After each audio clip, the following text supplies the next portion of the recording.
Hey guys, and welcome back to App Tutorial. In this video, we're gonna look at how to change website language in Amazon Prime Video. Now let's begin. Well, as you can see, I have already logged in. In case you have not, log in right now. This right here is the interface of Amazon Prime. And right now, what we want to do is simply change the language.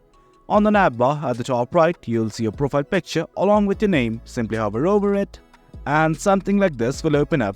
Well, from here, in the Your Account section, here's Help, Watch Anywhere, and Account and Settings. Simply click on the Account and Settings button right here. Once you click on it, you'll be redirected to the Account and Settings page. That's this right here.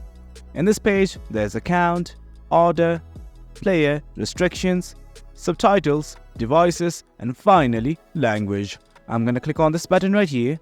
And right here, as you can see, you can select the website language from right here. Select the language of your choice, and once everything's okay, simply hit on save. And that's about it guys. As you can see, the language has been changed. Changing the language is as easy as that. Hope you guys found this video informative, and for more content like this, do remember to hit like, share and subscribe. Your support fuels us. Until next time, thank you.